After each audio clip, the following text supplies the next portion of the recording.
Благодарам, почитувана заменик председателке. Почитувани колеги, почитувана јавност, ова е дел од пакетот мерки кој што ВМРО-ДПМН го предложи во согласност со кризата која што ја направи СДСМ. Благодарение на нивните недомаќински политики, благодарение делумно на она што се случува во Источна Европа. И практично ова е барање за да се примени мерката за изземање на данокот во текот на викендите, се додека трае кризната состојба. Зошто ова го велиме? Затоа што сметаме дека ова ќе биде директна помош кон граѓаните за да можат да го зголемат својот потрошувачки капацитет, а преку тоа да се помогнат и нивните буџети, меѓутоа и да се помогнат и производствените капацитети и сите оние трговци кои што за жал ете во Република Македонија, за разлика од останатиот регион, имаат намален промет, намалена потрошувачка во последната година и веројатно сме единствена, според моите податоци, земја во регионот каде што во текот на оваа криза се намали потрошувачката.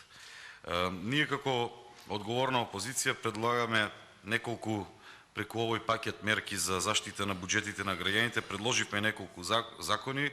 меѓу кои беше и одложувањето на прогресивното оданочување, кое што го прифативте под притисок на јавноста, под притисок на стопанството. Сметам дека и ова ќе биде еден добар начин да се заштитат буџетите. И практично ова нешто го имаме видено, меѓутоа беше малку во поинаква форма, но тоа беше една неуспешна реформа кога се сеќавам пред 2 години тука почитуван заменик на вашето место беше сегашниот премиер Таче, кога подрипнуваше дури од столот и очекуваше 170 до 250 милиони евра да се потроши за еден викенд. Тој беше продолжениот викенд 10, 11 и 12 октомври 2020 година. Граѓаните очекуваше да потрошат од 170 до 250 милиони евра и по тој основ само државата да прибере данок односно да врати данок на граѓаните во висина од околу 17 милиони евра. Меѓутоа, очигледно е дека и тогаш и сега тој истиот кој што подрипнуваше тука од истото столче, вклучително и неколку работници, не живеат во оваа држава со мозокот, не живеат во овој наш реален свет, па гледаме дека единствено веројатно само за нив нема криза, за нив и за нивните соработници, а за сите останати има криза. И тогаш се очекуваше да се направи промет 170 до 250 милиони евра, но се соочија со една сурова реалност со намалената потрошувачка моќ на граѓаните и за тој продолжен викенд имаше промашување од цели 94,5% на проекциите, односно од она што се очекуваше 170 милиони евра, граѓаните успеале да потрошат само 9 милиони евра и по основ на ДДВ им биле вратени 1 милион евра или 63,4 милиони денари. И какви промашувања се случуваат во оваа држава е доказ дека тоа беше и дел од еден пакет на мерки кои што требаше да ја спречи ковид кризата и се уште вие го кажувате тоа дека била успешна мерка, затоа што тогаш тој беше четвртиот пакет на мерки кога предвидувавте 470 милиони евра од државата као да ќе биле наменети кон граѓаните, ама само со тој викенд од тие 470 се скратија 170, односно 161 милион евра. Само овие 9 стаса кај граѓаните, кај последните корисници, а останатите беа фрлени у ветер. И вие се уште верувате во таа приказна и се уште кажувате дека сте потрошиле 1,4 милиарди евра за помош на граѓаните, меѓутоа преку една конкретна мерка гледаме дека сето тоа било промашено. Очекувавте 350.000 граѓани да можат да искористат оваа мерка, но тоа не верувам дека беше бројот кој што излезе да испазарува тогаш, затоа што имаше луѓе кои што чекаа и таблети, луѓе кои што чекаа и компјутери, затоа што бројката, односно сумата беше ограничена на 30.000, па видовме колку се итри некои од трговците, некои кои што ги нивелираат цените спрема она што го најави државата, па направи на 30.000 да бидат лаптопи кои што вредат по 15-20.000 и така натаму. И на крајот сите изгубија. Реалната потреба е дека навистина граѓаните имаат многу намалена куповна моќ, дека тие во овакви обични денови како што ги живееме во последните 5 години од како СДСМ е на власт, тие можат да си дозволат само основни прехранбени продукти, можат да си дозволат леп, масло за јадење, можат да си и маслото веќе е не толку достапно како претходно, јогурт и млеко и така натаму, неколку ситни работи кои што од прилика тука се затвара кругот и можат да едва и да преживеат. И сега гледам дека во некоја даночна реформа министрот најавува, можеби ете Сања Лукаревска веќе и призна дека е ова по ова што почитуван заменик министер го кажавте дека можеби ќе предвидите 2 викенди, ние бараме да има 4 месеци, затоа што уште 4 месеци од 1.1. натаму ќе трае кризната состојба. И многу е нормално дека додека е криза, ќе треба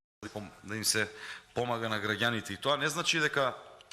државата ќе загуби нешто, не знам кој знае колку, затоа што вие го имате проектирано овој приход по основ на ДДВ во споредба со ребалансот за зголемени 14,7%. Тоа очигледно е дека се должи на инфлацијата. Значи, овие средства на оваква зголемена инфлација и да се намалат, секој од нас ќе употреби возило, секој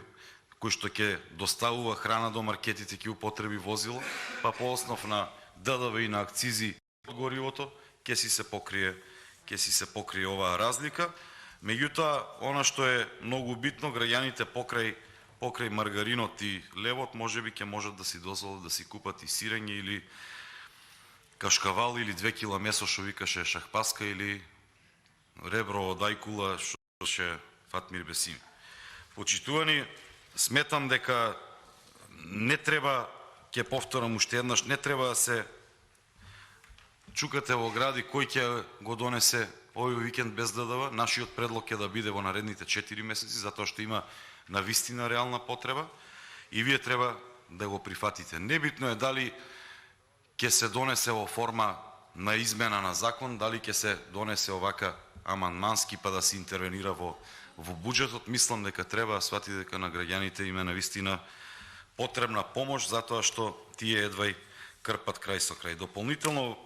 на ДДВ, затоа што очекуваме во 2023 година, гледаме дека нема разбирање од ваша страна во однос на покачувањето на ДДВ-то на струјата. Нема ништо да загубите. Верувајте дека доколку ова се направи ќе биде конкретно за доброто на граѓаните, а некој ќе може да си дозволи малку повеќе да купи од она што вообичаено може да си го дозволи. Понатаму би кажал дека требаше дополнително да ги прифатите и овие пакет мерки каде што бараме дополнување на Законот за финансиска поддршка за граѓаните со категории кои што се испуштени како дел од мерките кои што ги имавте предвидено, и за да имаме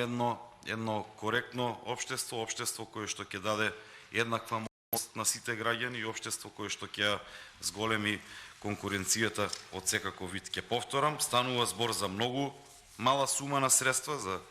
околу 400 милиони денари по основ на ДДВ, иако ви имате предвидено повеќе од 70 милиарди, сега во моментов го немам овој документ колку имавте предвидено, околу 70 милиарди денари по основ на ДДВ да се соберат. Може многу лесно со алокација на некакви средства да се покрие ова практично, можеби за вас, загуба или неисполнување на предвиденото, но не е страшно, преживеавте и тогаш кога утнавте за 94,5%, ќе преживеете и сега. Битно ни е, уште еднаш ќе повторам, неколку пати досега го повторувам тоа, битно ни е да имаме задоволни граѓани, битно ни е да имаме граѓани кои што ќе имаат доволно голема куповна моќ, граѓани кои што ќе бидат задоволни, стопанство кое што ќе биде задоволно, затоа што со зголемувањето на